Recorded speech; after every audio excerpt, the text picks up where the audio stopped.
looking for us on the church page, and a little flaw in the computer to put it on her page. But I think you got it now, don't you? Yes. All right, so we think we got it on the church page now, hopefully.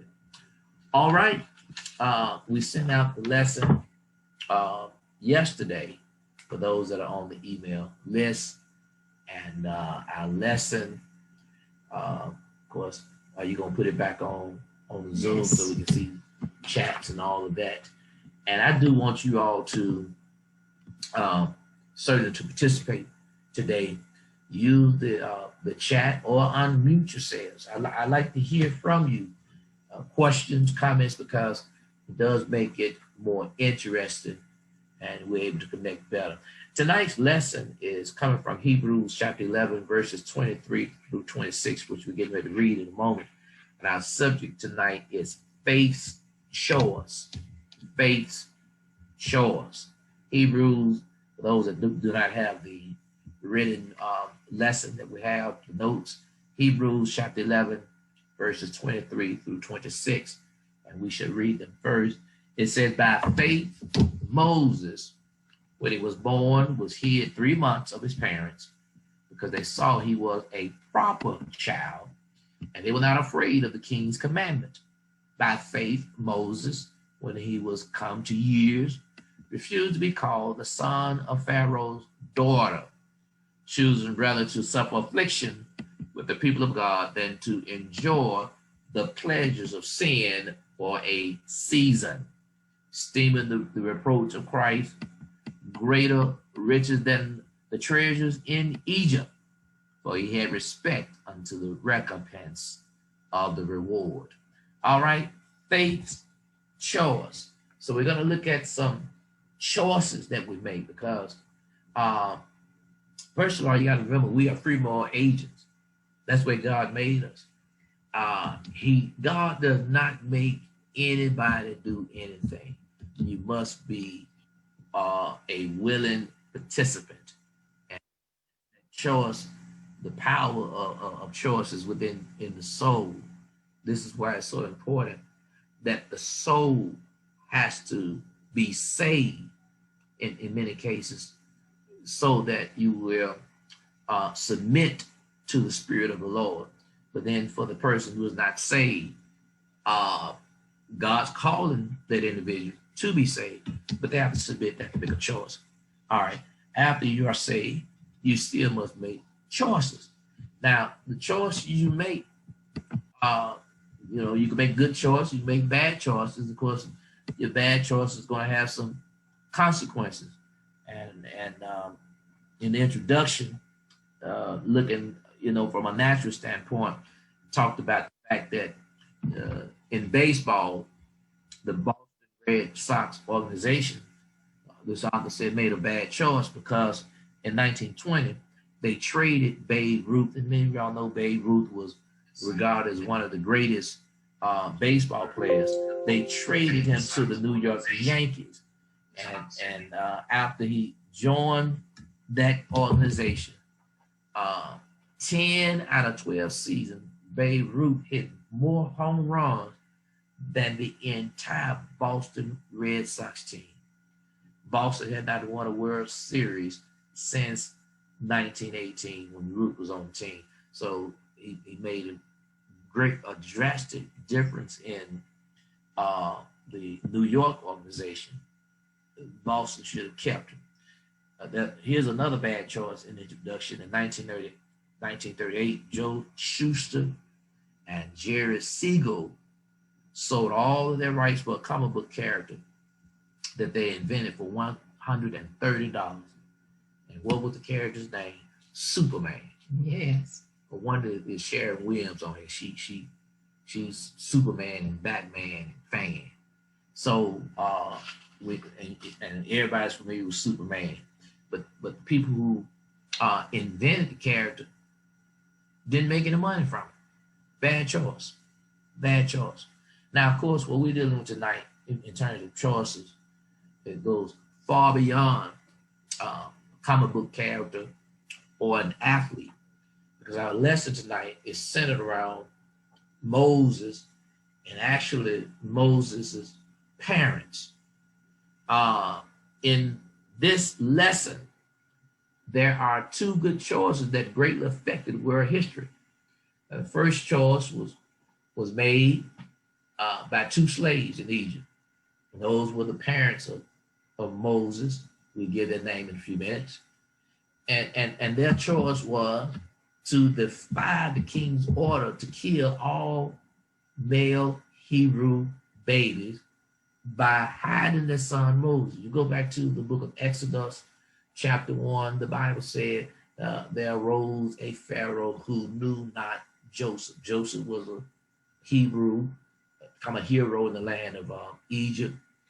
But those people that in the Egyptian government who knew of Joseph had died out. New Pharaoh has come on the scene. As a matter of fact, history says that he actually came with another dynasty from another land.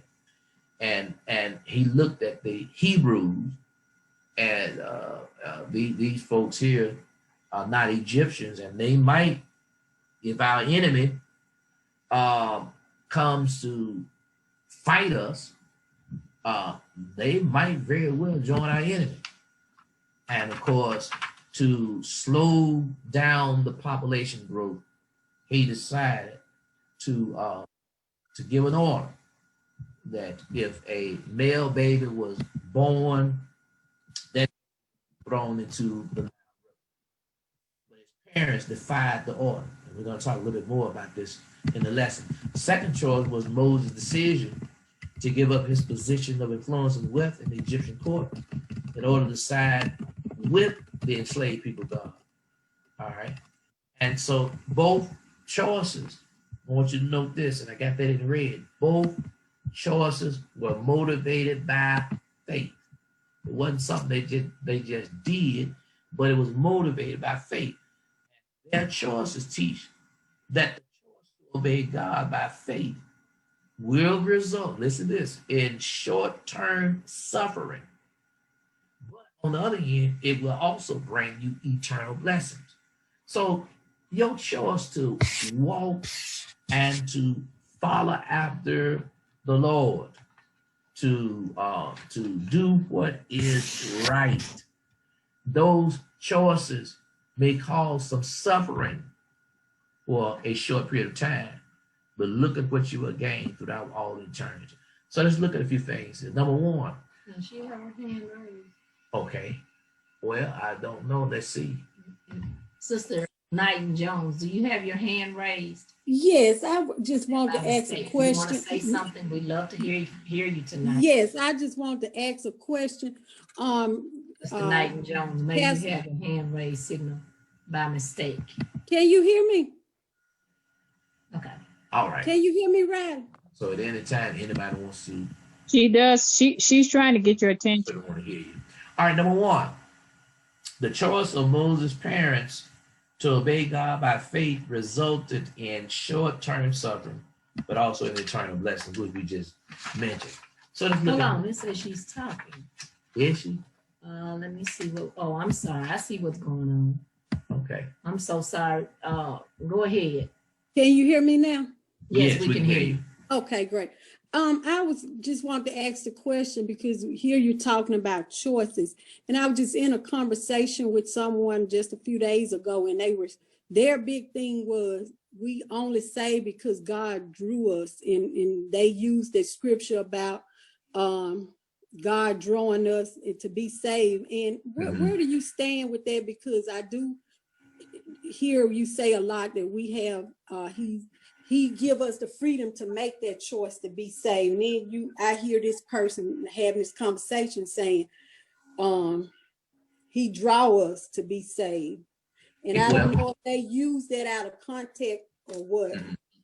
Well, he does draw us. There are certain scriptures that actually speak to that effect, words that are similar. One scripture said that the salvation of the Lord had appeared unto all men.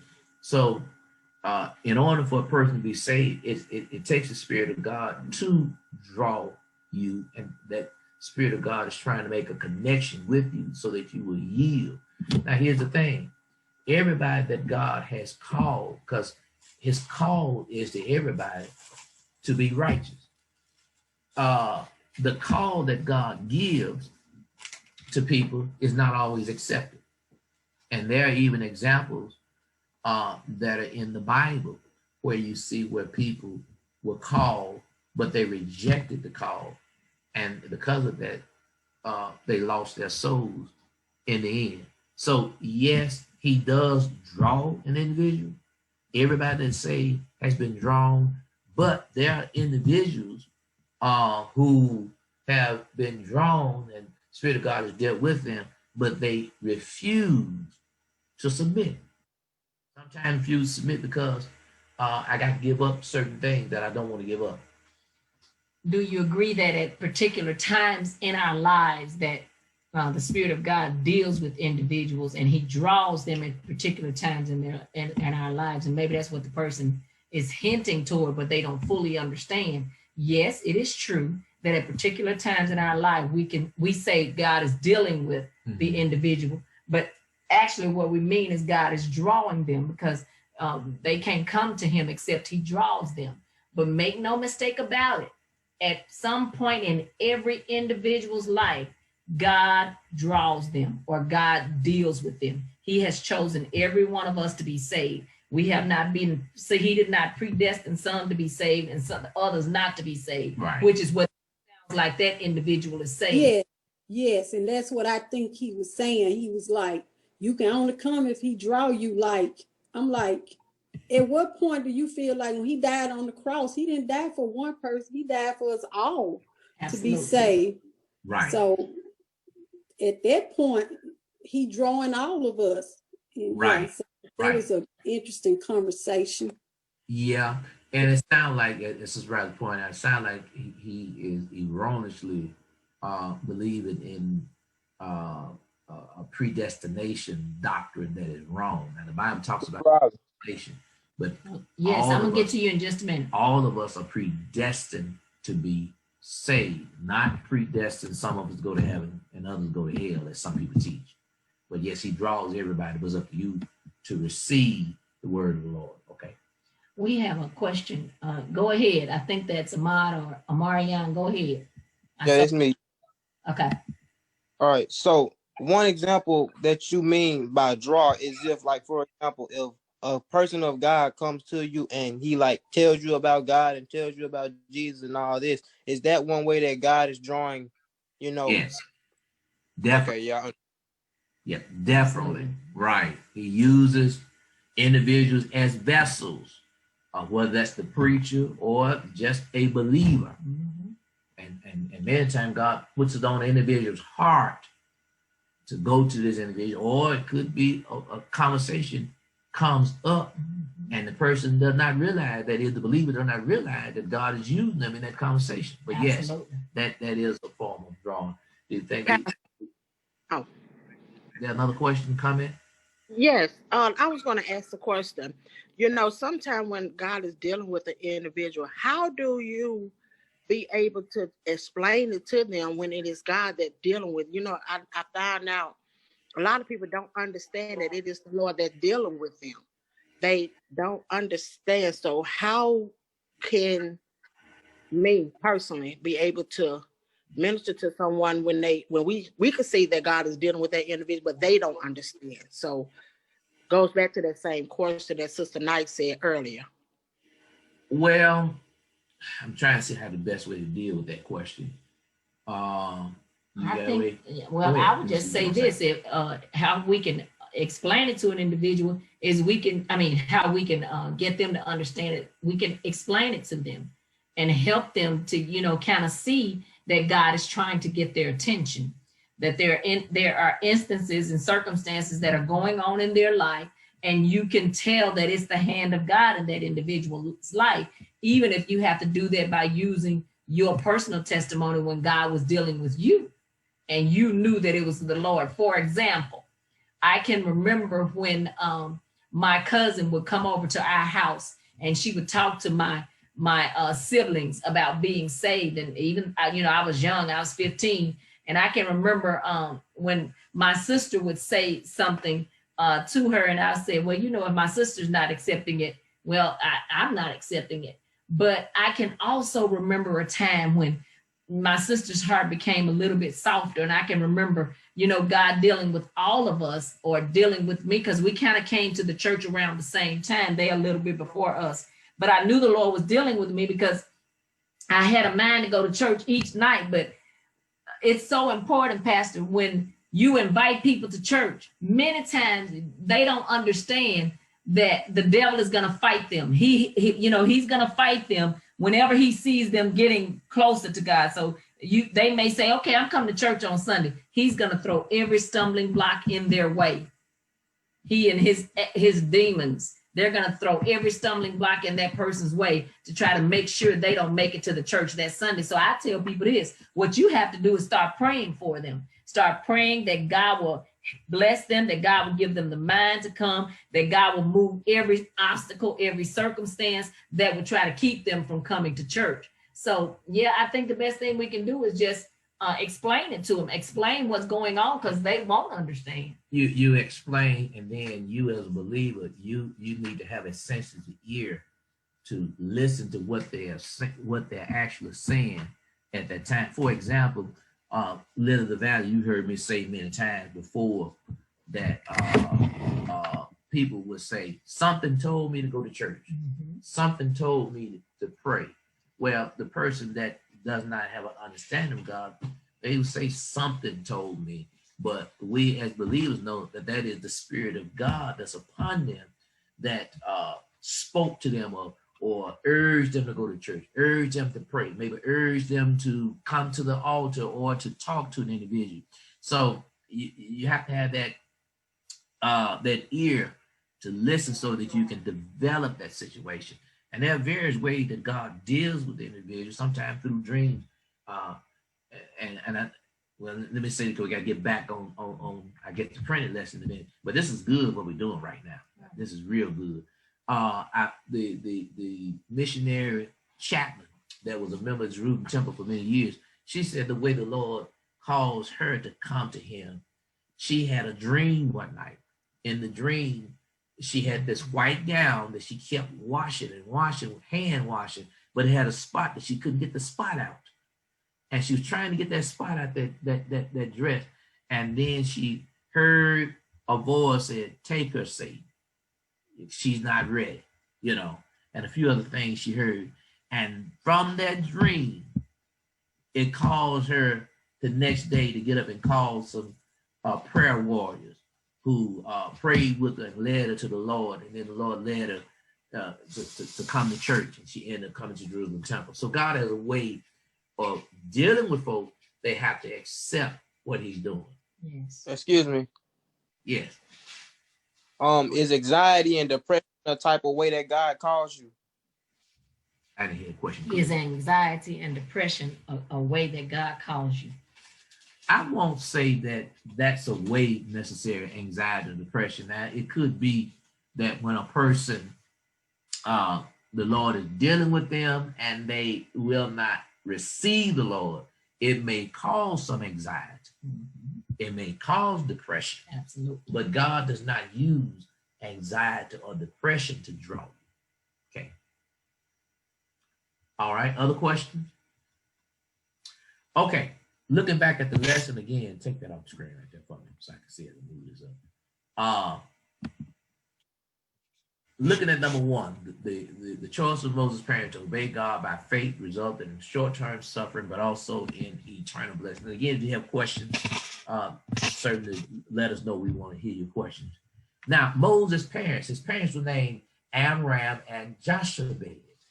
They, during this time that Pharaoh gave the order that all the male children be thrown into the Nile River, they had a child, a baby that was named Moses, that we called Moses in the end. And the King James Version said that he was a proper child. That's in verse 23. Now, the word proper comes from a Hebrew word that means fair or beautiful. The man Stephen says in Acts 7:20 that Moses was exceeding fair, and he's referring to when Moses was born. Now, one author said that since most parents, just about every parent that has a child, naturally, as a parent, you can say, my children are beautiful, they're pretty, they're handsome. But in Moses' case, there must have been something exceptional about him. And I believe that Moses' parents, they must have seen something in this baby to make them hope that he would be the promised deliverer of his people. Now, you got to keep something in mind here, and that is what Moses' parents, and you got to remember, Moses' parents were godly people. And so here again, when they looked at Moses and said that he was a beautiful child, we established the fact that it wasn't just natural beauty, but it had to have been that they saw some exception about the child. What they expected of Moses did not come right away. Because look at the sentence I have here. For many years, Moses acted just like an Egyptian. Parents, you ought to believe that when you have children, that God has given you children to be a blessing not only you, but to others as well. Yes. So here's the thing. Parents, invest in your children. Pour into them spiritual things. If we as parents can do all we can to help our children to participate in sports at school, in other organizations that may be in the community. I mean, we'll take them to soccer practice. We'll take them for other things. Let me just put it that way. Then why is it that we cannot invest in them in terms of things that are biblically sound, that are church oriented? Your children need to be in Sunday school. Your children need to be in Bible class. You need to purchase Bibles for them. Get them literature that's appropriate for their age. Now, invest in them. And I said now that Moses acted like an Egyptian for many years. I'm going to explain what I mean by that in a minute. And your child right now may be acting like an Egyptian. And what I mean by that, the Egyptians, they didn't believe in the God of heaven. They worship all kinds of gods. Some of their gods were half bird and half man. So what I'm simply saying that for your child may not be going after the ways of the Lord, but maybe doing some worldly things that are things that displease God and displease you. They may be dressing like an Egyptian. I won't go into all that right now. There's several things I can say about that. But some of this, the way some of our children dress, and parents need to have a little better grip on some of this as well. Some of it now, maybe not all of it. But if you invest in them, spiritual things, it will pay off after a while. And I'm sure that it was Moses' mom who taught Moses about the God of heaven as she raised him as his nurse when he was adopted by Pharaoh's daughter. So I need to give a little history here right quick. All right. And my history is that, yes, Moses was born to these two parents who refused to kill him. Okay, but they had to hide him. I think that's coming up. But let me go and tell the story right now. It's in the notes here somewhere. They had to hide him, okay? And after he got to be 3 months old, evidently it became more difficult to hide him. So his mother made a decision to put him in what the Bible called an ark of bulrushes, probably like a weed basket that she took some tar and dabbed it where it was floatable, put him in that ark and let it float into the Nile River, and told his oldest sister, the oldest child, which was his sister Miriam, to follow to see what would become of him. Well, God so orchestrated this thing that the baby in that ark floated down the Nile River just where Pharaoh's daughter was bathing. And she heard the baby crying, went over there to see what was going on, fell in love with the baby, and decided she wanted this baby to be her son. Now, guess what happens? Rich people, many times they have a servant, and the Hebrews The Hebrews and Jews are the same. Hebrew, Jews, Israelites. They were there served. They were slaves. And so Miriam goes up to Pharaoh's daughter and say, do you want me to get one of the Hebrew women to be a nurse? Right. And you know what she did? She wouldn't count her mother, who was the mother of Moses also. So it is believed for 5 years that Moses' mother nursed him. And in those 5 years, she had the opportunity to teach him about the God of heaven. She invested spiritual things within this young child. Of course, when he got to a particular age, she had to turn him over to his adopted brother, who was Pharaoh's daughter. All right. Do we have another question here?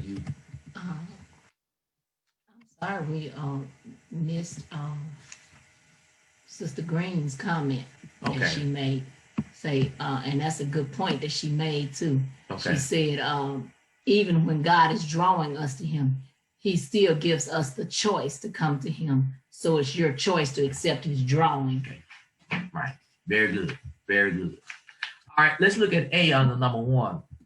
The choice of Moses' parents to obey God by faith resulted in short-term suffering.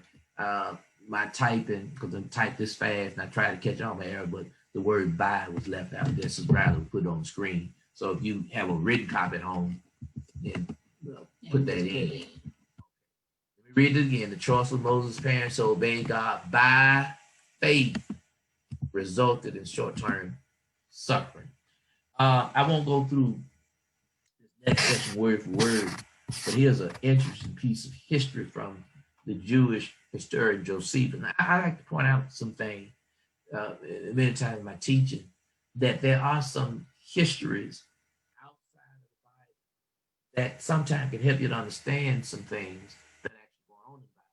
But remember, it is history. It is not the inspired word of God. Yes. So some things, you cannot mix in. But most of y'all are familiar with the movie, The 10 Commandments. The one, I'm talking about the old one, Charlton Heston. Or Charlton has one of them. Y'all, the one that played Moses. Mm-hmm. Anyway, on that particular movie, the opening scene, you have some Egyptians, and these are some Egyptian magicians and soothsayers, wise men, and they were doing their thing, and they had an omen that said there would be a Hebrew child that's going to rise up among the Hebrew nation, and he's going to deliver the Hebrews out of the hand of the Egyptians. That scene is at the beginning of the movie, and I found out that was put into that movie because the historian Josephus lived in the days of Jesus. A lot of history that he has that's pretty good. He had that in his writings, and that's probably where the writers for that movie got it from. And he talks about that. You read on your own. It's in italicized writing. But it is believed that the Egyptians were quite disturbed, and maybe this was one of the factors that caused Pharaoh to give that order to kill all these children, to stop this person from rising up. But see, let me tell y'all this. You can never stop the plan of God. When God is in the picture, you can't stop it. Now, you said there was an omen given or a prophecy given or a prediction. Prediction. Maybe I'm using the wrong word when I say omen, but a prediction, a prophecy, not necessarily coming from the Spirit of God as such. Though God may have directed something to go to these people were not saved. They were not believers. They didn't believe in the God of the Hebrews. But some kind of way, and God can, sometimes he can give information to people who are not saved for a particular purpose as well. But this is what was told to Pharaoh. Okay. And Pharaoh apparently tried to stop this. But look what happens. The baby is floating in the Nile River. His daughter falls in love with the baby. Because the daughter falls in love with the baby, then Pharaoh as well must have loved his baby. All right. because Moses is going to be exalted in Pharaoh's house. We'll talk about that in a few minutes. Now, look at this section here on the screen. The last part of verse 23 says, and they were not afraid of the king's commandment. We read that earlier. It's talking about Moses' parents. So the question may be, and I have it in red, why did they hide their son if they were not afraid? Why not just take him out in public view if they were trusting in God? And notice what I got in the red again, in the bold print. Faith is not opposed to using prudence. Did y'all see that? Faith is, in other words, I have faith in God, but I'm going to use wisdom in how I handle things. Trust in God. Now I want y'all to see this. Trust in God does not mean taking reckless chances.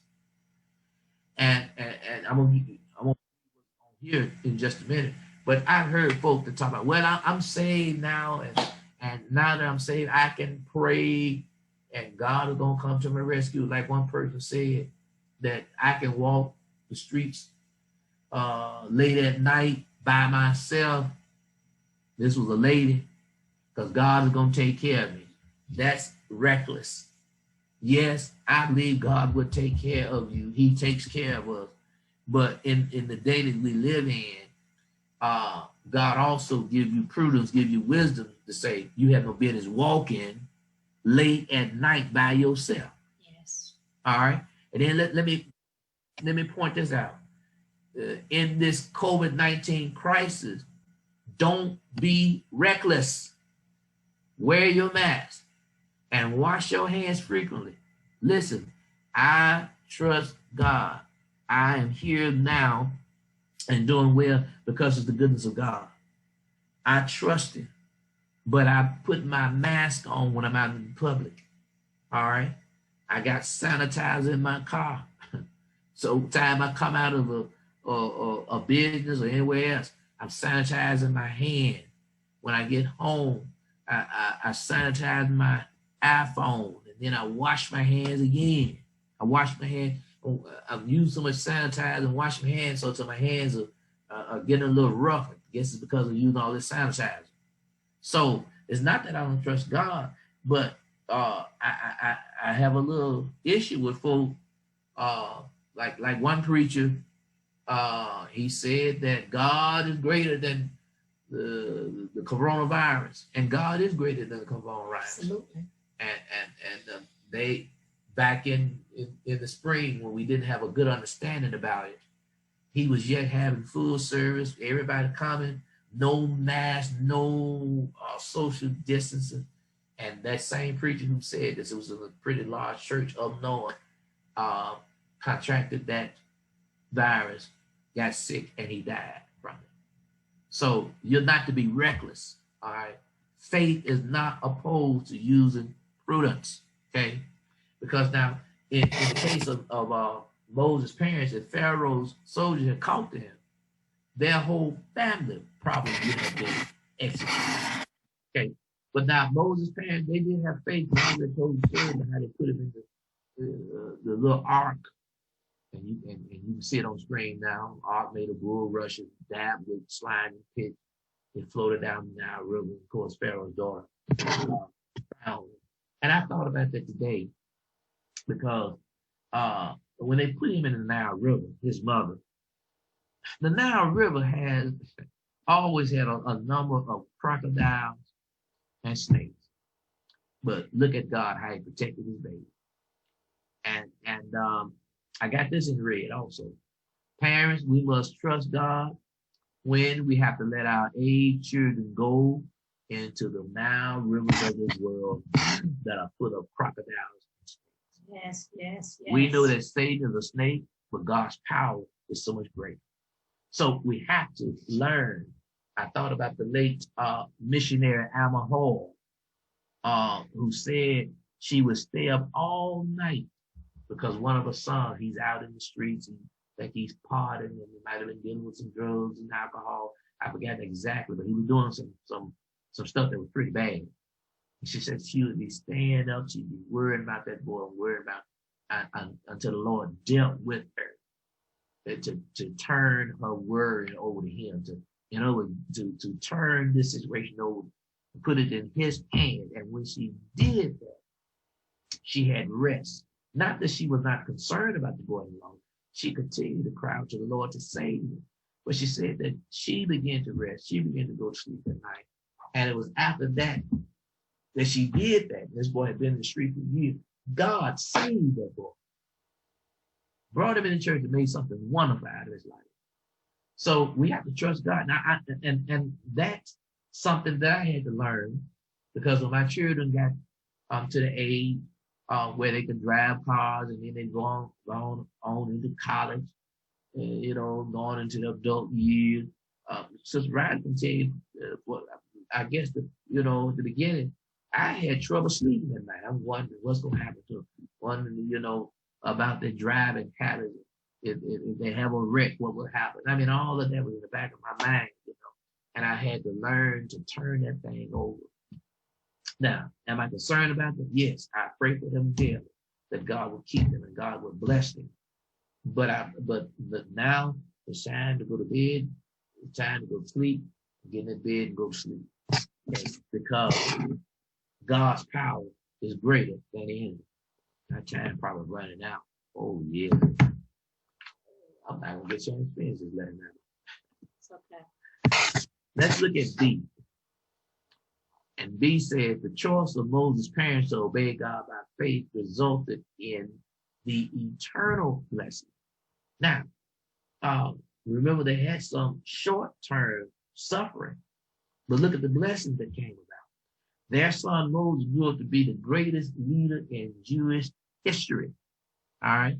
Moses is considered greater than any of the other prophets that will come after him, because this is what the Lord said in Deuteronomy chapter 34, verse 10. And there arose not a prophet since in Israel like unto Moses, whom the Lord knew. Listen to this, face to face. Do you know that Moses talked to God face to face? Yes. It said, in all the signs which the Lord sent him to do in the land of Egypt to Pharaoh, and to all his servants, and all his land, and all that mighty hand, and all that great terror which Moses showed in the sight of all Israel. Think about this. It was Moses who God used to lead them out of slavery from Egypt. It was also Moses under divine inspiration. He wrote 5 books of the Bible: Genesis, Exodus, Leviticus, Numbers, Deuteronomy. The book of Genesis goes all the way back to the beginning of known time, to the days of creation, and to Adam and Eve coming on the scene, and all of that information was that Moses wrote was probably about 2,000 years before he was born. But Moses had such a relationship with God until God trusted him to write it, put it down on paper, and now we have the Word of God for us to do what? To study today, and to have a better understanding about God and His ways. So now think about Moses' parents. If they had not trusted God, this great leader could have been killed at a very early age. Many of the Israelite women did kill their children because they were afraid. They did not trust God. And I got some lessons read here because I want to tie in a touchy subject, one that's dear to my heart, and that is abortion. The fact that we're killing all these babies. I think I heard one preacher today, I was watching him, he said that on an average, about 2,000 abortions could be performed daily in America. And he talked about the fact that in this pandemic, they want to shut the churches down, but they never asked the abortion clinic to shut down. Now think about that now. And all these babies that have been aborted, and the higher percentage is in the Black community. It's in the Black community. We are a minority race, but it has been shown that our race may have been twice its size if we had not subscribed to abortion. Think about all these babies we have aborted. Could it not be that one of those children that's been aborted, God may have put within that child something to have avoided COVID-19? Who knows? Somebody may have had within them the cure for cancer. So it's a bad thing when you think about how great Moses was, what his parents did, and then these people are killing their babies practically every day. Yes. All right. Yes. The author of Hebrews tells us that faith was at the heart of this important decision. God often works through the faith of unknown parents and grandparents to raise up an unusually gifted leader to accomplish great things for God. An example I'm going to use would include Zacharias and Elizabeth, the parents of John the Baptist. Now we know John the Baptist and the work that he did, the forerunner of Jesus, but he had godly parents who were lesser known. How about Mary, the mother of Jesus, and what she had to go through in listening and bringing the Savior into the world. Now, Mary disappears in the Bible, so to speak. You got some things in the four Gospels. The last thing you hear about Mary is that she was there with the 120 when the baptism of the Holy Ghost fell upon that group on the day of Pentecost. And that's the last thing you hear about Mary. We don't know what became of after that. All right. But she bare Jesus, and brought him into this world. You think about it, I was listening, one preacher was saying, the great evangelist Billy Graham, he talked about him. He said, I wonder who was his Sunday school teacher or who taught him as a little boy. Yes. I don't know anything about his parents. His parents may have been godly. The founder of the Church of God in Christ, the Bishop Charles Harrison, who led this church for so many years, he had godly parents. History talks about his mother, who was very instrumental in his life. And then he had, I think it was a brother-in-law, who was godly. Now, those individuals are lesser known, but Bishop Mason is well known among churchmen today. So as parents, we should live by faith and ask God to make our children beautiful for him. Or the King James Version said a proper child. All right. At first, like Moses' parents, we have to protect them from the evil of this world. So that means what? You teach them God's ways. You pray for their salvation. Protect them from the evil of the world. Parents, that means that they don't need to watch everything on television. Don't let them watch all this ungodly stuff on television. And then I'm looking at our younger parents right now. The iPhone is so popular. The iPad, we give them that sometimes to keep them attention and occupied. But you better look at what these children watching on iPads and iPhones. You don't know what kind of spirit can be in some of these videos. You know, it's a shame. Our children now, they don't know nothing about hide and go seek and dodgeball and tag and all this kind of stuff. They stay up in the house all the time. They don't go outside. And that's not good. Playing video games. And some of the video games putting the wrong stuff in there. So we need to do things. You want to say something? I was just thinking while you were on the line, not only are the video games putting the wrong stuff in him, we all also have a major problem with obesity in the Black race. That's right. And so for our children to be in the house on video games and watching TV and not getting the proper exercise, they are really getting habits that are not easily broken by the time they get to be adults or by the time they get to be our age. Eating all that junk food because we let them candy and fast food, hot dogs and all this kind of stuff, hamburgers and stuff, and that stuff is not good for them. And so we need to take a look at that a little bit more, but protect them from the evil's world. Don't let them be engaged in all this ungodly stuff, ungodly music that's putting the wrong idea. Because the technology now our children are wiser. I mean, they learn a lot more at an early age, and some of this stuff they don't need to know about until they are older. I remember, I'm gonna put it in I guess the best word I can, but I'm a retired school teacher. We have some horror stories. One story was about two little kids. They first and second grade. When the teachers got to them, there was a circle of children that were around them. And when the teacher got there, little boy and little girl had got out of all their clothes. Now, where do you think they got that from? Possibly from television. Or home. Or home. So we got to protect them. At least one of them. Well, one of them, but then so much is on television. Yeah. Because I know another situation where the kids were older and some things they did, and the parents say, "Where did you get this from?" I say, "Mama, it's on television. It's on television." All right. So we have to protect them from the evil. And we're going to kind of end it here because the time is out, basically. But even after Moses' mother had to return him to Pharaoh's daughter, she probably prayed that God would keep him from the many spiritual dangers in Pharaoh's court. Yes, we have to keep praying for them, but we cannot keep our hands on them, keep them tied down to them.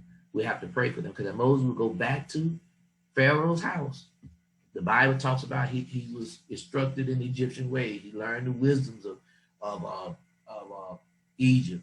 He became, and I'm going to talk about this next time, he became a commander the Egyptian army, and matter of fact, he led them in a very powerful battle against the Ethiopia at the time was one of the world leading nations, and he devised a plan to defeat these people. The well thought out plan, and he became an instant hero. History said that Moses would have become the next Pharaoh of Egypt. That's who Pharaoh was looking at to take his place, the adopted grandson. All right. But as next week, the Lord said the same. We will get into part 2 of this lesson. We'll learn that not only was it the faith of his parents, but that faith that we're talking about tonight, it rose up in Moses as well. And you got to look at it. You got to give some credit to his parents, what they did, how they guided him at a young age, kept praying for him that he would become the individual that he did. All right, our time is out. It's out. I didn't realize that this lesson was quite as long as it was, but we'll discuss the second half of it next week. Do we have any more questions or comments before we end? We don't have about chat because I'm doing it. Okay. Any questions, comments? Anybody would like to? Yeah, I was just thinking when you were talking, I was thinking about how God not only kept Moses, but he also kept his sister as well, because she was following him. And you were saying that how there was crocodiles and snakes. So wasn't there crocodile and snake where she was walking as well? Well, I'm sure she probably was in shallow water, close to it. So and she appeared from scripture to be a very young girl. So you're right. God did protect her as well. Yeah. Okay. Any other comments, questions? Yeah, Omarion got something you want to tell y'all. Okay. Go, Omarion. Well, if he doesn't want to tell us now, tell him he can send it in chat. Let me see. Can you unmute Omarion? He is not shy. Oh, okay.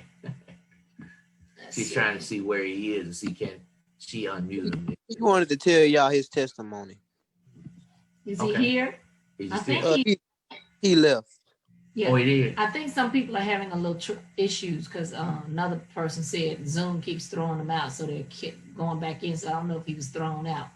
But tell him we definitely look forward to listening to his testimony. Right. Tell him the next time we probably gonna have something like testimony service on Wednesday of next week, And that'll be a good time. If he doesn't make it Wednesday, we'll let him share it on Thursday for the Bible study. But tell him to hold on. Or Tuesday. We'll be glad to hear. So just let him. Right. Okay, thank you. All right. We hope that you've gotten something out of the lesson. Let's continue to study the word of the Lord, and let's continue to pray that God will bring about deliverance. He's going to bring us out of this now.